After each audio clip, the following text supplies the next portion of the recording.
ಇವಾಗ ಬೇರೆ ಸ್ಟೇಟ್ಗೆಲ್ಲ ಹೋದರೆ ಸೊ ಅಲ್ಲಿ ಯಾವ ಥರ ಅವ್ರಿಗೆ ಇನ್ಫ್ಲುಯೆನ್ಸ್ ಅಥವಾ ಅವ್ರಿಗೆಲ್ಲ ಯಾವ ಥರ ಮೀಸಲಾತಿ ಇದೆ, ನಮ್ಮ ಕರ್ನಾಟಕದಲ್ಲೂ ಆ ಥರ ಇರಬೇಕು. ಯಾಕಂದರೆ ಇಲ್ಲಿ ಹೇಗಿದೆ ಅಂದರೆ ಬೇರೆ ಕಡೆಯಿಂದ ಬಂದು ಅವರು ಅವರನ್ನೇ ಅವ್ರು ತೊಡಗಿಸ್ಕೊಂಡು ಬಿಡ್ತಾರೆ ಕರ್ನಾಟಕದಲ್ಲಿ. ಸೊ ಕರ್ನಾಟಕದಲ್ಲಿ ಇರೋರು ಹುಟ್ಟಿದವ್ರಿಗೆ ಸೊ ಅವ್ರಿಗೆ ಹೇಗೆ ಇರಬೇಕು ಅಂತ ಸ್ವಲ್ಪ ಕನ್ಫ್ಯೂಷನ್ಸ್ ಇರುತ್ತೆ. ಯಾಕಂದರೆ ಬೇರೆ ಸ್ಟೇಟ್ಗೆ ಹೋದರೆ ಅವ್ರಿಗೆ ವ್ಯಾಲ್ಯೂ ಕೊಟ್ಟಷ್ಟು ನಮ್ಗೆ ಕೊಡಲ್ಲ. ನಮ್ಮ ಸ್ಟೇಟಲ್ಲಿ ಏನಾಗುತ್ತೆ, ಬೇರೆದವ್ರಿಗೆ ಜಾಸ್ತಿ ವ್ಯಾಲ್ಯೂ ಇರುತ್ತೆ.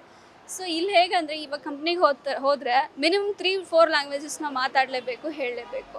ಸೊ ಕನ್ನಡ ಪ್ಲಾಟ್ಫಾರ್ಮ್ ಇದ್ದವ್ರಿಗೆ ಸ್ವಲ್ಪ ಜಾಸ್ತಿ ಅವಕಾಶ ಕೊಟ್ಟರೆ ಕರ್ನಾಟಕನೂ ಒಂದು ಇದರಲ್ಲಿ ಸ್ಟೇಜಲ್ಲಿ ಬರುತ್ತೆ, ಅಥವಾ ಬೇರೆ ಸ್ಟೇಟ್ಗಿನ್ನ ಜಾಸ್ತಿ ಹೆಸರು ಮಾಡುತ್ತೆ. ಆಲ್ರೆಡಿ ಹೆಸರಿಲ್ಲ ಅಂತ ಅಲ್ಲ, ಬಟ್ ಹೆಸರು ಇನ್ನೂ ಜಾಸ್ತಿ ಹೋಗಬೇಕು, ಒಂದು ಗರಿನ ಇಡಬೇಕು ಅನ್ನೋದು ನಮ್ಮ ಆಸೆ ಇದೆ. ಆ್ಯಂಡ್ ಅದೇ ರೀತಿ ಕನ್ನಡನ ಯಾವ ರೀತಿ ಬೆಳೆಸ್ಕೊಂಡು ಹೋಗ್ತೀವೋ, ಯಾವ ರೀತಿ ಬೇರೆ ಸ್ಟೇಟ್ನವ್ರು ಅವ್ರ ಭಾಷೆನ ಬೆಳೆಸ್ಕೊಂಡು ಅವ್ರ ಭಾಷೆಯಲ್ಲೇ ಅವ್ರು ಎಲ್ಲನೂ ಯಾವ ಥರ ಬಿಸ್ನೆಸ್ ಎಲ್ಲ ಮಾಡ್ತಾ ಇದ್ದಾರೋ ಅದೇ ಥರ ನಮ್ಮ ಕರ್ನಾಟಕದಲ್ಲೂ ನಮ್ಮದೇ ಆದಂಥ ಬಿಸ್ನೆಸ್ ಮಾಡಿಕೊಂಡು ನಮ್ಮ ಕನ್ನಡಕ್ಕಾಗಿಯೇ ನಾವು ಹೋರಾಡಿಕೊಂಡು ಕನ್ನಡದವ್ರಿಗೆ ಸ್ವಲ್ಪ ಏನಾದರೂ ಆಪರ್ಚುನಿಟೀಸ್ನ ಜಾಸ್ತಿ ಕೊಟ್ಟರೆ ಕನ್ನಡ ಇನ್ನೂ ಒಂದು ರೇಂಜಿಗೆ ಹೋಗುತ್ತೆ ಅನ್ನೋದಕ್ಕೆ ಹೇಳೋಕ್ಕೆ ಖುಷಿ ಆಗುತ್ತೆ. ಆ್ಯಂಡ್ ಅಫ್ಕೋರ್ಸ್ ಸರ್ಕಾರ ಅನ್ನೋದ್ರ ಬಗ್ಗೆ ಥಿಂಕ್ ಮಾಡ್ತಾ ಇದೆ, ಬಟ್ ಅದನ್ನೆಲ್ಲ ಬೇಗ ಒಂದು ಕಾರ್ಯರೂಪಕ್ಕೆ ತಂದರೆ ಒಳ್ಳೆಯದಾಗುತ್ತೆ. ಆ್ಯಂಡ್ ಕಾರ್ಯರೂಪಕ್ಕೆ ತರಲೇಬೇಕು ಅನ್ನೋದು ಇದೆ. ಯಾಕಂದರೆ ಕನ್ನಡದವ್ರಿಗೆ ಆಪರ್ಚುನಿಟೀಸ್ ಕಡಿಮೆ ಸಿಗ್ತಾ ಇದೆ, ಎಲ್ಲಿ ಹೋದರೂ ಕೆಲಸ ಸಿಗ್ತಾ ಇಲ್ಲ ಅನ್ನೋದು ಕನ್ನಡದವ್ರಿಗೆ ಒಂದು ಆಪಾದನೆ ಇದೆ.